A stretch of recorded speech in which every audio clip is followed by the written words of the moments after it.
গাছের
সালামের যে প্রচলন, যেই রীতি, এই রীতি আল্লাহ রাব্বুল আলামিন সর্বপ্রথম আদম আলাইহিস সালাম থেকে আমাদেরকে শিক্ষা দিয়ে আসছেন। বুখারী মুসলিম শরীফের বর্ণনায় পাওয়া যায়, আন আবী হুরায়রা রাদিয়াল্লাহু তাআলা আনহু قال قال النبي صلى الله عليه وسلم নবীজি বলেন, লাম্মা খালাকাল্লাহু আদম, আল্লাহ রাব্বুল আলামিন যখন আদম আলাইহিস সালামকে সৃষ্টি করেছেন, আদম আলাইহিস সালামকে সৃষ্টি করার পর আমরা সবাই জানি তিনি জান্নাতে ছিলেন। কোথায় ছিলেন? সৃষ্টির পরপরই সাথে সাথে তিনি জান্নাতে ছিলেন। আল্লাহ রাব্বুল আলামিন আদম আলাইহিস সালামকে সৃষ্টি করার পর তিনি আদম আলাইহিস সালামকে অর্ডার করলেন, আদেশ দিলেন, ইযহাব ফাসাল্লিম আলা উলাইকা নাফারিন মিনাল মালাইকাতি জুলুসুন। ওই জায়গায় যান, জান্নাতের একটা জায়গা দেখিয়ে দিয়ে বললেন, অমুক জায়গায় যান, গিয়ে দেখবেন নাফারুন মিনাল মালাইকাতি জুলুসুন, একদল ফেরেশতা সেখানে বসা আছে। ফাসাল্লিম উলাইকা, আপনি গিয়ে তাদেরকে সালাম দেন। আল্লাহ রাব্বুল আলামিন আদম আলাইহিস সালামকে সালাম শিক্ষা দিচ্ছেন কিভাবে। আপনি যান, ওই যে ফেরেশতাদের দল আছে সেখানে গিয়ে আসসালামু আলাইকুম বলে সালাম দেন। অতঃপর আল্লাহ বলেন, ফাসতামি' মা ইউহাইয়ুনাক, আর আপনার সালামের জবাবে তারা কি বলে ভালোভাবে শ্রবণ করেন। আপনি তাদেরকে সালাম দেন, আর ফেরেশতারা সালামের জবাবে কি বলে খুব ভালোভাবে খেয়াল করেন। কেন? ফাইন্নাহা তাহিয়াতুকা ওয়া তাহিয়াতু যুররিয়াতিকা, কেননা আপনার এবং পরবর্তী আপনার সন্তানদের অভিবাদন রীতি হবে এটাই। আদম আলাইহিস সালামকে আল্লাহ পাক বলছেন ফেরেশতাদেরকে গিয়ে সালাম দেন, জবাবে ফেরেশতারা কি বলে মনোযোগ দিয়ে শুনেন, কেননা পরবর্তীতে তোমার এবং তোমার সন্তানদের রীতি এটাই হবে। একে অপরের সাথে সাক্ষাৎ হলে এই রীতি চালু করা হবে। ফাকাল আসসালামু আলাইকুম, আদম আলাইহিস সালাম ফেরেশতাদের দলের কাছে গেলেন, গিয়ে সালাম দিলেন, আসসালামু আলাইকুম। ফাকালু ওয়া আলাইকুমুস সালাম ওয়া রাহমাতুল্লাহ। রাসূল করিম সাল্লাল্লাহু আলাইহি ওয়াসাল্লাম বলেন, আদম আলাইহিস সালামের সালামের জবাবে ফেরেশতারা যাদু ওয়া রাহমাতুল্লাহ শব্দটি বেশি বলেছেন। তাহলে সালামের জবাবে কেউ যদি আসসালামু আলাইকুম বলে, আওয়াজ দিয়ে বলেন, আমরা কি বলবো? ওয়া আলাইকুমুস সালাম ওয়া রাহমাতুল্লাহ। এটা নবীদের সুন্নাত, ফেরেশতাদের সুন্নাত। ফেরেশতারাও যখন নবীদের কাছে আগমন করতেন তখন আগে সালাম দিতেন। বলেন কি করতেন? সূরা যারিয়াতের 24 এবং 25 নম্বর আয়াতের মধ্যে পাওয়া যায়, আল্লাহ রাব্বুল আলামিন বলেন, হাল আতাকা হাদিসু দাইফি ইব্রাহিমাল মুকরামিন, আপনার নিকট সেই ইব্রাহিম আলাইহিস সালামের মেহমানদের বৃত্তান্ত কি এসেছে? সে সময়ের কথা স্মরণ করুন। ইয দাখালু আলাইহি, যখন মেহমানরা ইব্রাহিম আলাইহিস সালামের কাছে আগমন করলো, ফাকালু সালামা, তারা সবাই একত্রিতভাবে ইব্রাহিম আলাইহিস সালামকে কি দিলেন? সালাম দিলেন। ক্বালা সালাম, প্রতি উত্তরে নবীরাও সালামের জবাব দিতেন। যে ইব্রাহিম আলাইহিস সালাম মেহমান ছাড়া খাবার দাবার করতেন না। একদিন খাবার নিয়ে বসা, মেহমান কাউকে পান নাই, আল্লাহ রাব্বুল আলামিন ফেরেশতাদেরকে পাঠিয়ে দিয়েছেন। ফেরেশতারা যখন আসলো তো সালাম দিয়ে প্রবেশ করলো। এটাই কোরআন কারীমের মধ্যে আসছে সালামের শিক্ষা। ওই দিকে যাওয়া আমার উদ্দেশ্য না, উদ্দেশ্য হচ্ছে যে সালাম। ফেরেশতারাও যখন নবীদের কাছে আসতেন তখনও কি করতেন? সালাম দিতেন। বা নবীদের সাথে যদি সাধারণ ছোট ছোট বাচ্চাদেরও দেখা হতো তো পথে ঘাটে কি করতেন? সালাম দিতেন। সালাম দাও। আল্লাহ রাসূল সাল্লাল্লাহু আলাইহি ওয়াসাল্লাম সালামের ব্যাপারে ব্যাপক তাগিদ দিয়েছেন, বারবার বলেছেন, আফশুস সালামি বাইনাকুম, আফশুস সালামি বাইনাকুম, আমার উম্মতেরা তোমাদের মধ্যে সালামের প্রচলন ঘটাও, সালামের প্রচলন ঘটাও, একে অপরকে সালাম দাও।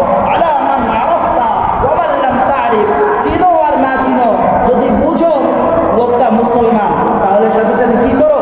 সালাম দাও।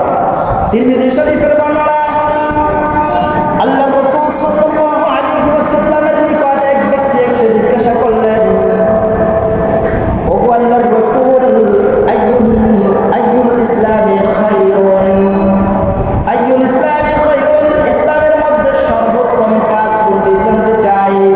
বুখারী, মুসলিম, তিরমিজি, ইবনে মাজাহ, নাসাই, সিয়াসিত্তার 6 কিতাবের মধ্যে হাদিস আসছে। আব্দুল্লাহ ইবনে আমর ইবনে আল-আস রাদিয়াল্লাহু তাআলা আনহু তিনি বর্ণনা করেন, আন্না রাজুলান সাআলা নবী সাল্লাল্লাহু আলাইহি ওয়াসাল্লাম, এক ব্যক্তি আল্লাহর নবীর নিকট এসে জিজ্ঞাসা করলেন, প্রশ্ন করলেন, জানতে চাইলেন, আইয়ুল ইসলামি খায়রুন ইয়া রাসূলুল্লাহ, ওগো আল্লাহর রাসূল, ইসলামের মধ্যে সর্বোত্তম কাজ কোনটি জানতে চাই। ইসলামের মধ্যে সবচেয়ে ভালো কাজ কি কি আমাদেরকে জানা, আমরা জানতে চাই না? আল্লাহ রাসূল সাল্লাল্লাহু আলাইহি ওয়াসাল্লাম তার প্রশ্নের জবাবে দুটি কথা বলেছেন, ক্বালা তুতঈমুত তাআম ওয়া তাকরাউস সালাম আলা মান আরাফতা ওয়া মান লাম তারিফ। নবীজি বলেন, ইসলামের মধ্যে সর্বোত্তম কাজের মধ্যে উল্লেখযোগ্য দুটি, এক নাম্বার তুতঈমুত তাআম, তুমি অন্যকে খাদ্য দান করবা, সাধ্য অনুযায়ী প্রতিবেশী ভাই বারাদার যারা আছে তাদেরকে খাদ্য প্রদান করবা। যদি তুমি তোমার রিজিকের দরজা অন্যদের জন্য খুলে দাও, আসমানের মালিক তোমার জন্য আসমান থেকে রিজিকের দরজা খুলে দেবে। খাদ্য অন্যদেরকে দেওয়ার এই রীতি আরবদের মধ্যে বেশি। যারা আরবের মধ্যে ছিলেন বা গিয়েছেন তারা জানেন, দস্তরখানের মধ্যে তাদের দস্তরখান অন্যদের জন্য সবসময় ওপেন। যদি কেউ পাশে দিয়ে যায়, সালাম দিলে আসছে, ডেকে এনে দস্তরখানে বসে দেয়। এই জন্য আরবদের জন্য আল্লাহ পাক রিজিকের দরজা খুলে দিয়েছেন, তাদের রিজিকের অভাব নাই, ঠিক না? আবার আমাদের বিশ্বের মধ্যে এমনও দেশ আছে যে সমস্ত দেশের মধ্যে মেহমান আসলে বলে, দাদা খেয়ে আসছেন না, গিয়ে খাবেন, ঠিক না? তা আল্লাহ পাক তাদের জন্য রিজিকের দরজা সংকুচিতও করে দিয়েছেন। যারা মেহমানদারিতে অভ্যস্ত, আল্লাহ পাক তাদের জন্য রিজিকের দরজা খুলে দিয়েছেন। আর এটা ইসলামের মধ্যে সর্বোত্তম কাজ। রাসূল বলেছেন, সিয়াসিত্তার 6 কিতাবের হাদিসের বর্ণনা, রাসূল বলেন, ক্বালা তুতঈমুত তাআম, ইসলামের সর্বোত্তম কাজের মধ্যে অন্যতম অন্যকে খাদ্য দান করা।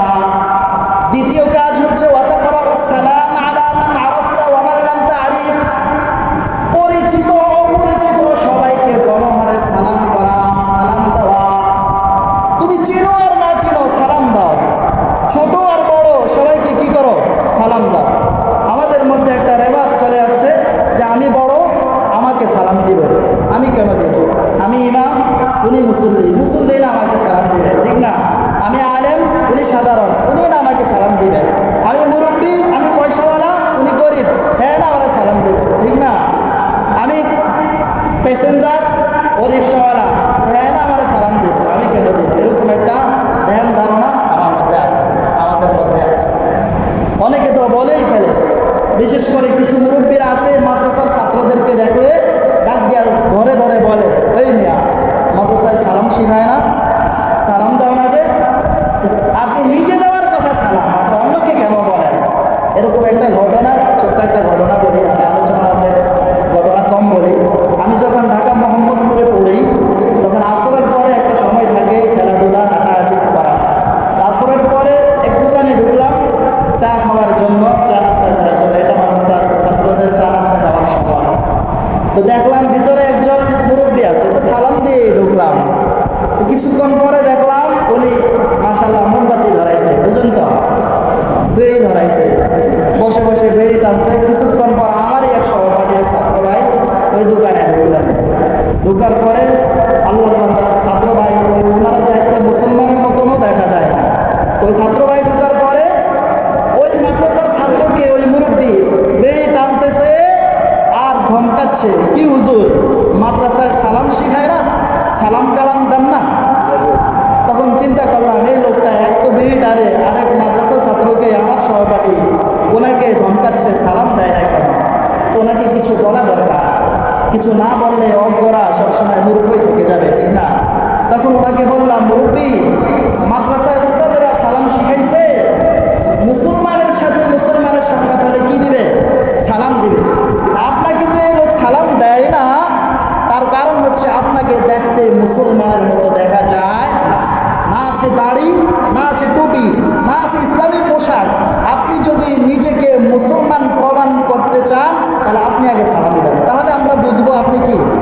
মুসলমান।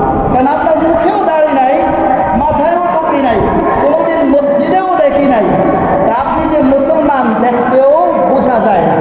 তো পরে আমারে বলতেছে যে হুজুর আপনি যে সালাম দিলেন, তা আমি বললাম যে আমি সালাম হয়তো আপনাকে দেই নাই, দোকানদার মামাকে দিয়েছি হয়তো। ঢাকা শহরে একটা প্রচলন আছে, রিক্সাওয়ালা দোকানদার মামা বলে, ঠিক না? আমরা ওই সময় এরকম করতাম, দোকানদার মামাকে সালাম দিছি, আপনাকে দেই নাই। তো পরে আমি ওনাকে আবার পাল্টা জিজ্ঞাসা করলাম, হুজুর যদি ঠিকই আপনাকে সালাম দিত, আপনি কি সালামের জবাব সহিভাবে উত্তর দিতে পারতেন? যখন এভাবে বেঁচে ধরলাম তখন হাসি দেওয়া বলে, হুজুর দুষ্টামি করছে। কি করছে বলেন? দুষ্টামি করছে। এরকম লোক আমাদের এই সমাজে নাই, আমি কয়েক জায়গায় দেখছি। মুখে দাড়ি নাই, মাথায় টুপি নাই, গায়ে ইসলামী পোশাক নাই, নামাজ নাই, রোজা নাই, সারাদিন বিড়ি টানে আর গালিগালাজ করে, আর অভিযোগ করে মাদ্রাসার ছাত্রদেরকে ধরে ধরে বলে সালাম দাও না কেন, সালাম দাও না কেন। এরকম লোক আমাদের দেখার মতো আছে না? আল্লাহ হেফাজত করেন, বলেন আমিন। আল্লাহ সবাইকে হিদায়াত দান করেন, বলেন আমিন। আল্লাহ রাসূল সাল্লাল্লাহু আলাইহি ওয়াসাল্লাম বলেন, আমার উম্মতেরা যদি ঈমানকে পরিপূর্ণতায় পৌঁছাতে চাও তাহলে সালামের ব্যাপক প্রচলন করো। মুসলিম শরীফের বর্ণনায় পাওয়া যায়, হযরত আবু হুরায়রা রাদিয়াল্লাহু তাআলা আনহু বর্ণনা করেন, তিনি বলেন আল্লাহ রাসূল সাল্লাল্লাহু আলাইহি ওয়াসাল্লাম বলেন, লা তাদখুলুল জান্নাতা হাত্তা তুমিনু। নবীজি বলেছেন, আমার উম্মতেরা শুনে রাখো, তোমরা কখনোই জান্নাতে প্রবেশ করতে পারবে না যতক্ষণ পর্যন্ত পরিপূর্ণ মুমিন হতে না পারো। পরিপূর্ণ মুমিন হতে না পারলে জান্নাতে যাওয়া যাবে না। অতঃপর আল্লাহর রাসূল বলেন, ওয়ালা তুমিনু হাত্তা তাহাব্বু। যতক্ষণ পর্যন্ত এক মুসলমান অন্য মুসলমানকে মহব্বত করতে না পারবা, ততক্ষণ পর্যন্ত পরিপূর্ণ মুমিন হতে পারবে না। আল্লাহর রাসূল বলেন, ওয়ালা আদুল্লুকুম আলা শাইইন ইযা ফাআলতুমুহু তাহাব্বাতুম। আমি কি এমন আমল তোমাদেরকে শিখিয়ে দিব নাকি যে আমলের কারণে তোমাদের একে অপরের প্রতি মহব্বত পয়দা হয়? এক মুসলমানের দিলের প্রতি আরেক মুসলমানের দিলের মধ্যে মহব্বত পয়দা হয়, যার কারণে ঈমান পরিপূর্ণ হবে। ঈমান পরিপূর্ণ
এই 4 আমল যদি করতে পারো, নবীজি বলেন উদখুলুল জান্নাতা বিসালাম, আল্লাহ রাব্বুল আলামিন তোমাদেরকে নিরাপদে জান্নাতে দিয়ে দিবেন। সুবহানাল্লাহ। তাহলে নিরাপদে যদি জান্নাতে যেতে চাই তাহলে কি করতে হবে? 1 নম্বর আফশুস সালাম, বেশি বেশি কি করব বলেন? বেশি বেশি সালাম দেব। ওয়া তাইমুত তাআম, অন্যকে খাদ্য দান করব। নিজে পেট ভরে খান, পাশের ঘরে ভাই ভাতিজারা কি খায় একটু খবর নেন। নিজে পেট ভরে খান, বাড়িতে বাবা মা কি খায় এটাও একটু খবর নেন। অন্যকে খাদ্য দানের রেওয়াজ করেন। অতঃপর আল্লাহর রাসূল বলেন ওয়াসিলুল আরহাম, আত্মীয়তার বন্ধন অটুট রাখো, রক্তের সম্পর্ক বজায় রাখো। অত্যন্ত দুঃখজনক হলেও সত্য, আমাদের সাথে অন্যদের সাথে ভালো সম্পর্ক, কিন্তু ভাই ভাইয়ের সাথে ভালো সম্পর্ক নাই। আপন চাচা জেঠাদের সাথে ভালো সম্পর্ক নাই, আপন ফুফুদের সাথে ভালো সম্পর্ক নাই, বোন বাগিনাদের সাথে ভালো সম্পর্ক আমাদের নাই। অথচ রাসূল সাল্লাল্লাহু আলাইহি ওয়াসাল্লাম বলেছেন লা তাদখুলুল জান্নাতা কাতিআ, আত্মীয়তার সম্পর্ক ছিন্নকারী কখনোই কোনো অবস্থাতে জান্নাতে যেতে পারবে না। যে ভাই ভাইয়ের সম্পর্ক ছিন্ন করে দেয়, যে ভাই বোনের সম্পর্ক ছিন্ন করে দেয়, যে বাবা মায়ের সাথে সম্পর্ক ছিন্ন করে দেয়, যে চাচা জেঠাদের সাথে সম্পর্ক ছিন্ন করে দেয়, রাসূলুল্লাহর ঘোষণা লা তাদখুলুল জান্নাতা কাতিআ, তারা কখনোই জান্নাতে যেতে পারবে না। এজন্য আল্লাহর রাসূল বলেন ওয়াসিলুল আরহাম, আত্মীয়তার বন্ধন, রক্তের বন্ধন অটুট রাখো। আপনি বলতে পারেন যে হুজুর আমার ভাইয়ের সাথে আমি সম্পর্ক রাখতে চাই কিন্তু সে রাখতে চায় না, এরকম হয় না? চাচাদের সাথে ভালো সম্পর্ক বজায় রাখতে চায় কিন্তু তারা চায় না। তারা যদি চায় তাহলে আর সম্পর্ক বজায় রাখা হলো কীভাবে? তারা না চাইলেও আপনি দেখা সাক্ষাৎ হলে সালাম দিবেন, দাওয়াত দিয়ে নেবেন, খোঁজ খবর জিজ্ঞাসা করবেন, সালামের প্রচলন করবেন, দেখবেন এমনিতেই সম্পর্ক ভালো হয়ে যাবে, ঠিক না? শত্রুও বন্ধু হয়ে যায় সালামের আদান প্রদান মাধ্যমে, ঠিক কিনা? এই জন্য আল্লাহর রাসূল বলেন তাহাবাবতুম আফশুস সালামি বাইনাকুম, সালামের প্রচলন করাও, একে অপরের প্রতি মহব্বত বাড়িয়ে দিবেন কে? আওয়াজ দিয়ে বলেন, মহব্বত বাড়িয়ে দিবেন কে? মহব্বত একে অপরের প্রতি দরকার আছে না নাই? কেন দরকার আছে? ঈমানের পরিপূর্ণতার জন্য। আমার পার্শ্ববর্তী এলাকার সবার সাথে আমার মহব্বত থাকা দরকার আছে, কারণ এক মুসলমান অন্য মুসলমানের প্রতি মহব্বত না থাকলে ঈমান পরিপূর্ণতায় পৌঁছে না। এজন্য আল্লাহর রাসূল সাল্লাল্লাহু আলাইহি ওয়াসাল্লাম বলেন লিল মুমিনি আলাল মুমিনি সিত্তু খিসাল, এক মুমিনের উপর আরেক মুমিনের 6টি কর্তব্য আছে। বলেন কয়টি? সংক্ষিপ্ত কথা আল্লাহর রাসূল বলেন একের প্রতি আরেকের 6টি কর্তব্য রয়েছে, 6টি অধিকার রয়েছে। 1 নম্বর ইয়াউদুহু ইযা মারিদা, কেউ যদি অসুস্থ হয় তাকে দেখতে যাও। কেউ যদি অসুস্থ হয়ে যায় তাকে অন্তত দেখতে যাও। ওয়াশহাদুহু ইযা মাতা, কেউ যদি সমাজের কেউ মারা যায় তাহলে তার জানাজায় শরীক হও। ওয়ায়ুজিবুহু ইযা দাআ, কেউ যদি দাওয়াত করে তাহলে তার দাওয়াত মঞ্জুর করো। শুধু খাবারের দাওয়াত পাইলে মঞ্জুর করবা, আর বিপদের সময় ডাকলে তাদের কাছে যাবা না, বিষয়টা এমন না। বিপদের সময় ডাকলে ওটাকে সাড়া দাও, এমনিতে দাওয়াত দিলে ওটাকে সাড়া দাও। ওয়ায়ুজিবুহু ইযা দাআ, অতঃপর আল্লাহর রাসূল বলেন ওয়ায়ুসাল্লিমু আলাইহি ইযা লাকিয়াহু, একে অপরের প্রতি সাক্ষাৎ হলে পরে সালাম আদান প্রদান করো। وإذا عطس وإذا شمت ويشمته إذا عطس, কেউ যদি হাসি দিয়ে আলহামদুলিল্লাহ বলে তাহলে তার আলহামদুলিল্লাহর জবাবে ইয়ারহামুকাল্লাহ বলো। এই বিষয়টা আমাদের অনেকের অজানা। কোনো মুসলমান যদি হাসি দিয়ে আলহামদুলিল্লাহ বলে তাহলে উত্তরে কি বলতে হয় বলেন? ইয়ারহামুকাল্লাহ। সবাই বলেন কি বলতে হয়? কেউ যদি হাসি দিয়ে আলহামদুলিল্লাহ বলে জবাবে কি বলতে হয়? ইয়ারহামুকাল্লাহ। এটা কর্তব্য। রাসূল বলেন এক মুমিনের প্রতি আরেক মুমিনের এটা গুরুত্বপূর্ণ কর্তব্য।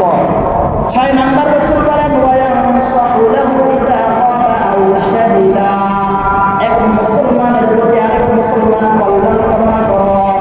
সামনে অথবা পিছনে, উপস্থিত অনুপস্থিত, সব অবস্থায় একে অপরের ভালো চাও। আমরা একে অপরের ভালো চাই না, এই সমস্যাটা আমাদের মধ্যে আছে না নাই? মানুষ নিজে